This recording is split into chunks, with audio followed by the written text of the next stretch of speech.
বিসমিল্লাহির রহমানির রহিম।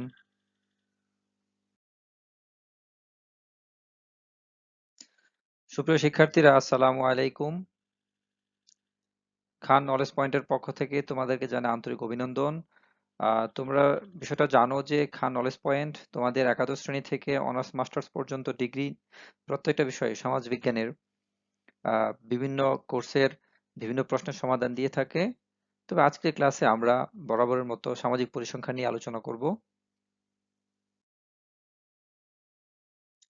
আজকের ক্লাসে তোমাদের সাথে আছি আমি, MD Aman Khan, lecturer in sociology, দেওকলজ বিএলএস কলেজ, বিশ্বনাথ, সিলেট। শিক্ষার্থীরা, আমরা 25তম ক্লাসে আলোচনা করেছিলাম নিম্ন উপাত্ত থেকে ব্যবধানাঙ্ক নির্ণয় করো। আর আমরা আজকে তো 26তম ক্লাস আলোচনা করব।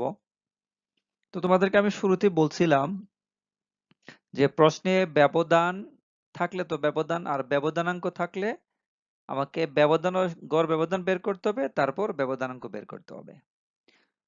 তো প্রশ্নের মধ্যে প্রায় সময় ব্যবধানাঙ্ক থাকে, কারণ একটু বেশি লিখতে হয়, আগে গড় ব্যবধান পরে ব্যবধানাঙ্ক। তো আমরা গত 25তম ক্লাসে এটা আলোচনা করেছিলাম এই প্রশ্নটা। আজকে 26তম ক্লাসে আমরা আলোচনা করব এই এই প্রশ্নটা। আজকে নিয়ে আমরা আলোচনা করব 26তম ক্লাসে। এর উপরে আলোচনা করা হবে। এটাতে গণসংখ্যা আছে, এটাতে গণসংখ্যা ছিল না। এবং পরবর্তী ক্লাসে আমরা এই 27তম ক্লাসে আমরা এই বিষয়টা নিয়ে মানে আলোচনা করব। তো আজকে আমরা এই তোমার উপাত্ত সহ গণসংখ্যা সহ উপাত্ত যে মানটা আছে তা নিয়ে আলোচনা করব। পরবর্তী 27তম ক্লাসে ইনশাল্লাহ আমরা শ্রেণী ব্যবধান সহ গণসংখ্যা নিয়ে যে মানগুলো আছে তা নিয়ে আমরা আলোচনা করব। চলো আমরা শুরু করি। শিক্ষার্থীরা, তোমরা দেখতে পাচ্ছ এখানে গড় ব্যবধান বা এখানে ব্যবধানাঙ্ক।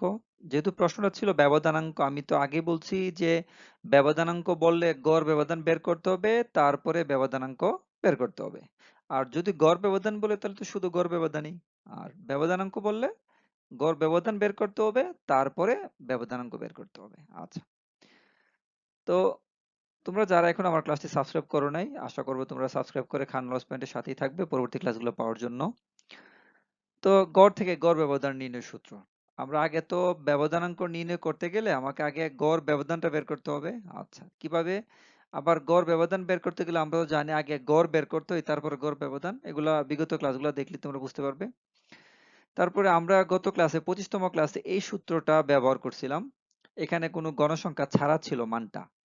আমি তো একটু আগে আলোচনা করছি যে গণসংখ্যা ছাড়া মানটা ছিল এই সূত্রটা। তো আজকে আমরা ব্যবহার করব এই সূত্রটা ব্যবহার করব, কারণ আজকে আমাদের যে মানটা নিয়ে আলোচনা করব এখানে গণসংখ্যা আছে, তাই আমরা এটা ব্যবহার করতে হবে। এই সূত্রের সাহায্যে আমাদেরকে আজকের অঙ্কটা সমাধান করতে হবে। আর যেহেতু প্রশ্নে বলছে ব্যবধানাঙ্ক, তাইলে আগে আমাকে এই সূত্র দিয়ে গড় ব্যবধান বের করব, তারপরে এই সূত্রের সাহায্যে গড় ব্যবধানাঙ্ক বের করতে হবে। তো আমাদেরকে অবশ্যই সূত্র ব্যাখ্যা দেয়া লাগবে। হ্যাঁ, আমরা যখন প্রশ্ন সমাধান করে লেখা শুরু করব অবশ্যই ব্যাখ্যা আমাদের দেয়া লাগবে।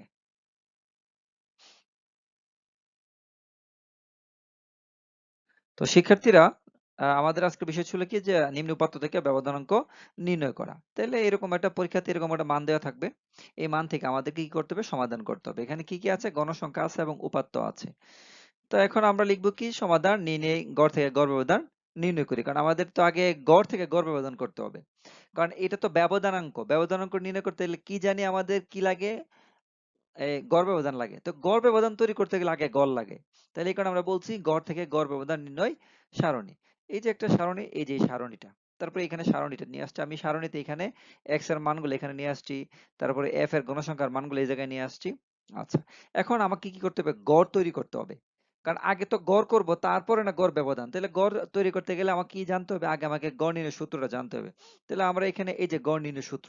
তো গড় নির্ণয়ের সূত্রটাকে যদি একটু ব্যাখ্যা করতে চাই তাহলে আমাকে সূত্রের ব্যাখ্যা লাগবে। এই যে এখানে সূত্রের ব্যাখ্যা।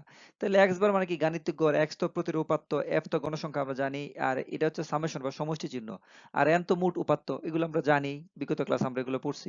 তাহলে আমাকে এখন কি করতে হবে?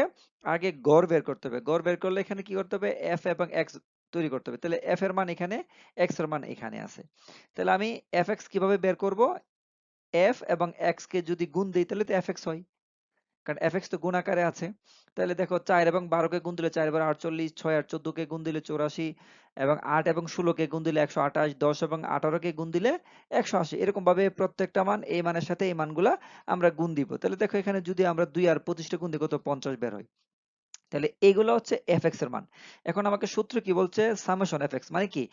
fx এর আবার মানে fx এর যে মানগুলা বের হইছে এই মানগুলোকে আবার যোগ করতে হবে। কারণ আমাদের সামেশন কি বুঝায়? কোন চিহ্নের আগে যখন সামেশন বসে তখন বুঝায় যে এই চিহ্নটার যোগগুলো। তাহলে fx গুলোকে আমরা আবার যোগ করে ফেলবো। যে আমরা যদি এখানে দেখো 48, 84, 128, 180, 228, হ্যাঁ, এগুলোকে আমরা যোগ দিই একদম 50 পর্যন্ত, তাহলে কত হয়? 200 হয়। তাহলে আমরা সামেশন fx এর মান পাইলাম কত? 200। তাহলে আমরা কি করতে পারি? এখানে যে সামেশন fx এর জায়গায় আমরা 1200, হ্যাঁ সরি 1200 আমাদের বের হইছে। আমরা সামেশন fx এর মান এখানে আমরা 1200 এখানে বসাই দিব। তারপরে এখন আমাদের n এর মান লাগবে। তো আমরা তো জানি n কিভাবে বের করতে হয়। আমরা জানি যে গণসংখ্যাকে যোগ করব। তো গণসংখ্যাকে যোগ করলে আমাদের 64 বের হয়। এখানে 4, 6, 8, 10, 12, 8, 4, 6, 4, 2 এগুলোকে যদি আমরা সবগুলোকে আমরা যোগ দেই, তাহলে আমাদের যোগফলটা কত হয়? এখানে বের হয়ে যায় 64। তাহলে আমরা n এর জায়গায় এখানে 64 বসাই দেব। এখন কি করব? আমরা 1200 ভাগ 64, অবশ্যই ক্যালকুলেটর যাদের আছে আমরা ক্যালকুলেটর ব্যবহার করব, ক্যালকুলেটর ছাড়া এগুলো ভুল হবে। তাহলে এখানে লিখব কি যে 1200 ভাগ 64, 64 দ্বারা ভাগ দিলে আমাদের বের হয় 18.75 প্রায়। তাহলে আমরা গড় পাইলাম কি 18.75 প্রায়। এখন আমাদের কি কাজ? এখন আমাদের নেক্সট ধাপে আমাদের কি করতে হবে? গড় ব্যবধান বের করতে হবে। তাহলে আমরা গড় ব্যবধান সূত্রটা দেখি। এখন কি বলছে? এখন গড় থেকে গড় ব্যবধান। তাহলে আমরা এখন গড় থেকে গড় ব্যবধান বের করব। তো গড় ব্যবধান বের করতে গেলে কি করতে হয়? এই যে সামেশন দিয়ে f, তারপর এখানে পরম মান চিহ্ন x - x বার, এটা হচ্ছে কিন্তু সূত্র। অবশ্যই আমাদের সূত্র ব্যাখ্যা লাগবে। এই যে সূত্রের ব্যাখ্যাটা মানে দেয়া লাগবে। md গড় ব্যবধান, x তো গাণিতিক গড়, এটা সমষ্টি, এটা হচ্ছে মানে x হচ্ছে উপাত্ত, f গণসংখ্যা, এটা হচ্ছে পরম মান চিহ্ন, n মোট উপাত্ত। এগুলো ব্যাখ্যা অবশ্যই লাগবে। এখন আমাদের মূল কাজ হচ্ছে আমরা এই সূত্রটা কিভাবে সূত্রের মানগুলো কিভাবে পাবো? এটা কিন্তু গুরুত্বপূর্ণ বিষয়। সূত্রের মান বের করতে হবে না? এখন আমাদের যে কাজটা করতে হবে, এখানে সূত্রে কি আছে? x - x বাই পরম মান চিহ্ন। দেখো আমরা পরম মান চিহ্ন দিয়ে x - x বার, এই x এর উপর একটা তোমার দাগ আছে, মানে বার চিহ্ন আছে। এখন আমরা এখানে এই যে গড়ের মান কত পেলাম? এই x এর উপরে কিন্তু একটা ওই যে ছোট দেখো সাদা একটা দাগ আছে, মানে এটা হচ্ছে কি বারের দাগটা। তো এখন আমরা গড় কত পাইলাম? 18.75। এখন আমাদের যে কাজটা করতে হবে, প্রত্যেকটা x থেকে, এটা দ্বারা কি বুঝায়? যে প্রতিটা x এর মান থেকে গড় বিয়োগ করা। তাহলে এখানে প্রত্যেকটা x এর মান কি আছে? প্রত্যেকটা x এর মান। আমি যদি একটু লক্ষ্য করি, আমরা প্রত্যেকটা x এর মান আছে কত? 12। প্রত্যেকটা x এর মান। তাহলে আমি 12 থেকে কি করব? এই যে 18.75 কে বিয়োগ করব। 12 ভাগ 18.75। কেউ কিন্তু ভুলে আবার এরকম করো না যে 18.75 মাইনাস 12, না। আগে x যেহেতু আছে x 12, 12 এর পর আমরা লিখব 12 মাইনাস দিব যে 12 মাইনাস 18.75। তাহলে আমাদের বের হয় মাইনাসের 6.75। অনেকে কি করে? মাইনাস চিহ্ন বসাই দেয়। স্যার তো যেহেতু এর উত্তর তো মাইনাসের হবে। আমরা যারা 9, 10 এ করছি যে পরম মান চিহ্ন থাকলে উত্তরটা সবসময় ধনাত্মক হয়, ঋণাত্মক হয় না। মানে সহজ কথায় বিয়োগ হয় না। পরম মান চিহ্নের জন্য যদিও আমাদের বিয়োগফলটা মানে আমাদের মাইনাসের মান বের হয়। কিন্তু এখানে আমাদের মাইনাসের মান বসবে না, আমাদের প্লাসের মান বসবে। মানে সহজ কথায় ঋণাত্মক হবে না, মানটা ধনাত্মক হবে। মাইনাস চিহ্নটা বসবে না। সেম এখন তুমি যদি 14 মাইনাস 18.75 করো, তাহলে আসবে 4.75। এটাও কিন্তু মাইনাসের হওয়ার কথা, মাইনাস বসবে না। সেম 18 মাইনাস 16 মাইনাস 18.75, এটাও মাইনাসের হওয়ার কথা, কিন্তু মাইনাস বসবে না। তারপর আছে 18 মাইনাস 18.75, কিন্তু এখানেও মাইনাসের হওয়ার কথা, কিন্তু মাইনাস হবে না। তারপরে দেখো 19 তো এখানে বড় মান, এটা তো 18.75 বিয়োগ দিলে আমরা যা আসবে তাই। হুম? মানে এখানে 20 থেকেও যদি আমি এটা বাদ দিই, যা আসবে তাই। 23 থেকে যদি আমি 18.75 কে আমি এখানে বিয়োগ দেই, তাহলে এখানে 3.75 যা আছে তাই বসবে। তারপরে এখানে আমি যদি 22 থেকে আমি যদি এখানে 18.75 কে বিয়োগ করি, তাহলে আমার যা মানগুলো আছে ওই মানগুলোই বসবে। তারপর 24 দশমিক, এই যে 24 এর সাথে আমি বিয়োগ দিব, 24 বিয়োগ 18.75 যা আসবে তা 25 মাইনাস 18.75, এখানে 6.25 হয়। এখন এগুলো যে মানগুলো বের হয়েছে, তো আমরা কিন্তু 25 নম্বর অঙ্কেতে এইগুলাকে যোগ করে ফেলছিলাম, কারণ ওইখানে গণসংখ্যা ছিল না। গণসংখ্যা থাকলে আবার এই মানটার সাথে f এর যোগ মানে গুণ করতে হবে, f কে গুণ করতে হবে। তাহলে এখন কি করবো? আমরা এই মানের সাথে f কে গুণ দিব। ওই যে আমাদের এখানে বুঝাচ্ছি কি যে f এ মানের সাথে কি আকারে? গুণ আকারে আছে। তাহলে আমরা কি করব এখন? 6.75 গুণ 4, দিলে 27 বের হয়। 4.75 গুণ 6 দিলে 28.5 বের হয়। 2.75 গুণ 8 এখানে গুণফল হবে 22। 0.75 গুণ 10 গুণফল হবে 7.5। 0.25 গুণ 12 হবে 3। 1.25 গুণ 8 হবে 10। 3.25 গুণ 4 হবে 13। 4.25 গুণ 6 হবে 25.5। 5.25 গুণ 4 হবে 21। 6.25 গুণ 2 হবে 12.5। তাহলে এই মানগুলা কি করবো এখন? এই মানগুলো এখন কি করবো আমরা? এই মানগুলাকে আবার যোগ করে নিব সবগুলাকে। 27 যোগ 28.5 যোগ 22 যোগ 7.5 যোগ 3 যোগ 10 যোগ 13 এগুলো যোগ করে আমরা এখানে বসে দিব কত? এখানে 170 হয়। কারণ আমাদের সূত্রের মধ্যে কি আছে? সামেশন আছে। সামেশন দ্বারা কি বোঝায়? যে সবগুলোর যোগ। তাহলে এগুলোকে আমরা যোগ করলে কত হয়? আমাদের 170 বের হয়। এখন আমরা ওই জায়গায় আমাদের গড় ব্যবধানের যে সূত্র এখানে মানগুলো বসাই দিব। তাহলে এখানে সামেশন f ইনটু পরম মান চিহ্ন এক্সপোনেন্স x বারের মান কি আসে? 170, আমরা 170 বসাই দিছি। n এর মান, যে n এর মান কি? মোট উপাত্ত সংখ্যা, এখানে n এর মান কত? 64। তাহলে আমরা এখানে 64 বসাই দিব। এখন 170 ভাগ 64 দিলে হয় আমাদের কত? 2.66 আমাদের মান বের হয়। কত বের হয় আমাদের? 2.66। এটা কিন্তু আমাদের হয়েছে কি? গড় ব্যবধানের মান বের হয়েছে। এটা কি এর মান? গড় ব্যবধানের মান বের হয়েছে। তাহলে আমরা কি পাইলাম? গড় ব্যবধানের মান। তাহলে কি লিখবো? যে সুতরাং নির্ণয় গড় ব্যবধান 2.66 প্রায়। এতক্ষণে কিন্তু গড় ব্যবধান, এই যে ব্যবধানটা বের পাইলাম আমরা। আমরা কি পাইছি? ব্যবধান। কিন্তু প্রশ্নে কি বলছে? ব্যবধানাঙ্ক। তাহলে এখন আমরা পরবর্তী স্লাইডে ব্যবধানাঙ্ক বের করব। শিক্ষার্থীরা, তো আমরা তো এখন ব্যবধানাঙ্ক নির্ণয় করব। তো ব্যবধানাঙ্ক নির্ণয় করতে গেলে আমাকে ব্যবধানাঙ্ক কিভাবে নির্ণয় করতে হবে সূত্রটাকে জানতে হবে। তো দেখো, এটা হচ্ছে ব্যবধানাঙ্ক নির্ণয়ের সূত্র। হ্যাঁ, CMD x bar equal to MD x bar by এখানে হচ্ছে কি এক্স বার গুণ 100। তো এটা হচ্ছে কি, যে আমরা একটু একটু ব্যাখ্যা করি। এটা তো হচ্ছে ব্যবধানাঙ্কের সাইন, হ্যাঁ। আর এটা হচ্ছে ব্যবধান, গড় ব্যবধানের চিহ্ন, আর এটা হচ্ছে গড়ের চিহ্ন, আর এটা হচ্ছে 100 দ্বারা আমরা গুণ করব। এই টোটালটা হচ্ছে ব্যবধানাঙ্কের সূত্র। তো আগে একটু ব্যাখ্যাটা করে নিই আমরা সূত্রের। তাহলে এটা হচ্ছে কি এক্স বার হচ্ছে গাণিতিক গড়, আর এমডি হচ্ছে কি গড় ব্যবধান। এখন যে স্যার তোমাদের প্রশ্ন থাকে, স্যার এমডির সাথে তো আপনি গড়কে রাখছেন, তো এমডি দ্বারাই আমরা গড় ব্যবধান বুঝাই। আর এখানে যে এক্স বারটা বসে, এই তো গড় থেকে করলে এক্স বার এখানে বসছে, মধ্যমা থেকে করলে এখানে বসতো এমই, প্রচুরক থেকে করলে এইখানে বসতো এমও। তো এই কারণে এই জায়গা তো পরিবর্তনশীল, এই কারণে আমরা এম দ্বারাই প্রকাশ করছি। আর সিএমডি হচ্ছে কি গড় ব্যবধানাঙ্ক, মানে সহজ কথা ব্যবধানাঙ্ক। সিএমডি ব্যবধানাঙ্ক। এখন আমাদের কি লাগবে? গড় ব্যবধানের মান লাগবে এবং গড়ের মান লাগবে। তাহলে অবশ্যই আমরা পরবর্তী স্লাইড থেকে দেখবো, কিন্তু তোমাদের সুবিধার জন্য আমি এখানে নিয়ে আসছি। এই যে দেখো, গড়ের মান এত পেয়েছিলাম আমরা, আর এবং ব্যবধানের মান পেয়েছিলাম এত। তো এখন আমরা কি করবো? এই মানগুলো এখানে বসাই দেবো। এই জায়গাগুলোতে আমার মানগুলো আমরা বসাই দিব।